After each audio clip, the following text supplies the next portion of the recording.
Hey guys, welcome back to another video. My name is Shivan and I'm a medical student at King's College London. I'm now going into my 4th year of medical school. And in today's video, I'm going to be talking to you about the really hot topic of how to successfully apply to a master's program in the UK. But as you heard in the beginning of the video, I'm not a master's student and I've not applied for a master's. So why should you listen to me? Well, it's because I got a bunch of information and expertise from someone who's gone through this application process very successfully. In fact, let me tell you a little bit about her. So she applied for 2024 entry to a bunch of different programs for topics or master's programs surrounding healthcare management and global health and stuff like that. And she got into all 4 universities she applied to. So that includes Imperial College London, University College London or UCL, King's College London and St. George's University. So she had 100% success rate. And I'm sure someone who's been through this process so successfully has a few important things to tell you. And even though she can't be in the video with us today telling you these things herself, she's passed on all her expertise to me and I've compiled it into a quick, concise video. And if you watch this, hopefully you should have all the important tips, tricks and all the important stuff to essentially go through your master's application as smoothly and hopefully successfully as possible. Now, through the duration of this video, I'm going to answer 4 different questions. These questions include how to choose the correct master's from the program to the university, then how to prepare for your application, followed by what the different parts of the application are, and last but not least, tips to succeed in your application. But before we get into this, I want you to go check out my YouTube channel because over there I make videos about medical school and university. So that includes day in the life videos and blogs, videos on how to get into medical school and university, and similarly videos on how to survive medical school and university. So go check it out if you haven't already. And if you enjoy my videos, if you think there's something you'd be into, then smash that subscribe button to join me for a lot more. Without any further ado, let's begin. So firstly, choosing the right masters. So it's important to know that a master's is much more specialized than an undergrad program. Therefore, it's important to choose to do a master's in something that you're actually interested in. It's not very important that your master's degree be closely related to your undergrad degree. However, it is helpful if your master's degree is closely related to whatever you want to pursue as a career. And if not that, at least your master's applications should equip you with a skill set that will be useful later on in life, whether it's in your career or a different pursuit. In addition to choosing the right program, choosing the right university is as important because essentially you're going to be spending a year of your life starting here. So if you're applying to certain corporations, into the corporate world, to consulting, finance, etc., things like this, then you definitely want to check out whether the places you want to get the job at have any tier list for universities in terms of their job applicants. So what I mean by this is some companies, especially like I said, consulting and finance companies, they classify their applicants by their university. So you'll have a top tier of universities, you'll have a second tier of universities, a third tier of universities. And it's obviously the higher you are in the tiers, the more preference that you get. So that's definitely something to consider.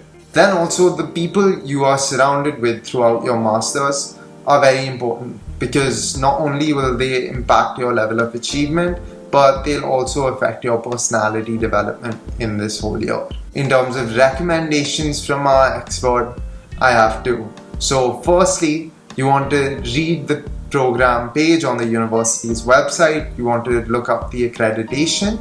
Also do a bit of research about the location and resources of the university.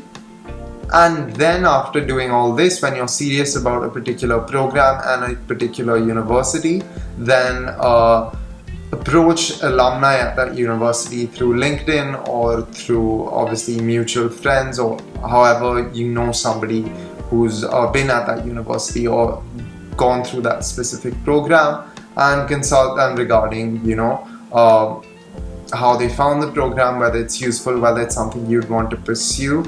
Gain insight into that, and also gain insight into how to how to prepare your application appropriately for that program, for that university.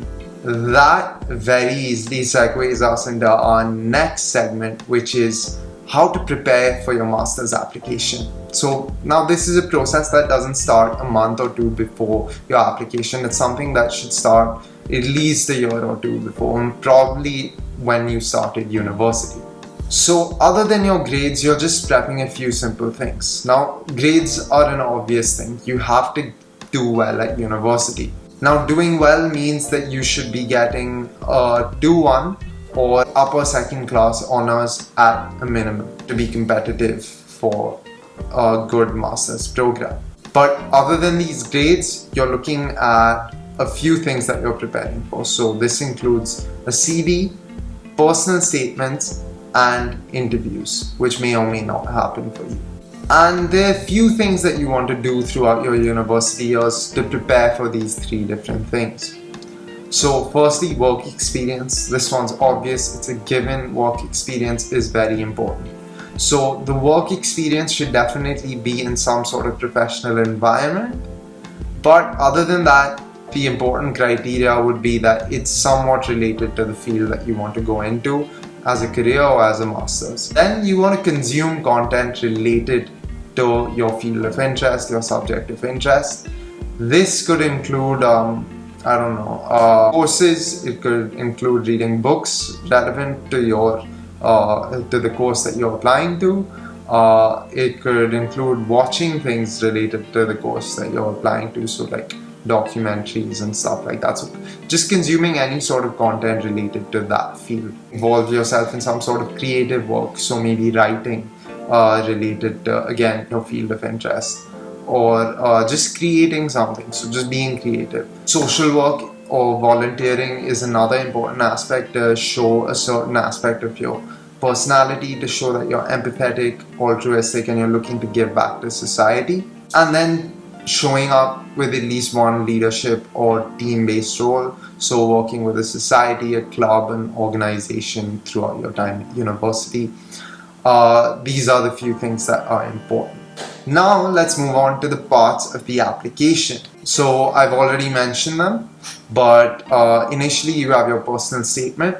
So most universities require a personal statement, however there may be slight variation. For example, Imperial required, for healthcare management, required a set of answers to a set of questions, and these questions were surrounding personal statement related topics, but they required you to draw from the same pool of content and to manipulate your answers a little bit. I mean, I'm not saying manipulate in the sense that to fit the contents of your personal statement into the answer, and to just be introspective and to reflect on your experiences and stuff like that. That was what was important. So very similar to a personal statement.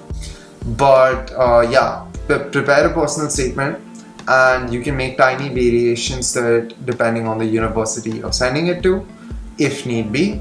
If you know that a particular university likes something, or there's something related to a particular university that you're interested in, you can tailor your personal statement a bit here and there. It's not like UCAS, which is the undergraduate applications in the UK, where you have to send the same personal statement to each university. You can change it for each one. You usually also have to submit your CV, or at least you have the option to do so. And this is just a great way to list down everything relevant that you've done. So they have a sort of compiled list of, okay, he or she has done this.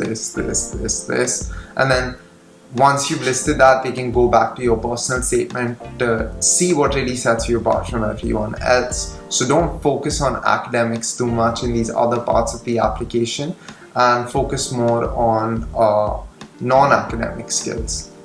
qualities and experiences. Then you may have an interview. Certain universities have interviews for certain courses, so it's usually Imperial or Cambridge or Oxford that will end up having an interview, and they may be online or in person. Again, it varies. And this takes us to our last section of the video, and that is tips to succeed. Now pay close attention, because I'm going to just list off a few very key tips, high yield ones. So listen in. So firstly, focus on reflection. Be reflective. It's not about listing down a bunch of stuff, but it's telling them about your experiences and what you've gained from them or what you've gotten out of them. If you've already submitted a CV, save your personal statement for things that are unique about you or set you apart from other applicants. What really makes you stand out? Think about it and put it into your personal statement. Make sure that all the parts of your application are well connected to one another and there's a flow to everything, because admissions officers are just going through a bunch of applications every day, and having your application just be a little easier for their eyes and for their mind will set a really good impression. Like I mentioned earlier, this is a bit repetitive, but don't forget it. With each experience or each activity that you list, make sure to mention what you gained or learned from it. Lastly, when you're doing everything, make sure that you sound confident, but not too confident, not overconfident. And that wraps up everything regarding applying for a master's in the UK. Now, I know that was a lot of information. Take some time, take it in. But overall, I hope you found the video helpful. I hope you found it useful. If you did, do drop a like down below and consider smashing that subscribe button for a lot more useful and enjoyable videos. Leave any comments down below or DM me on Instagram or anything like that, asking me any questions about the contents of this video or anything else.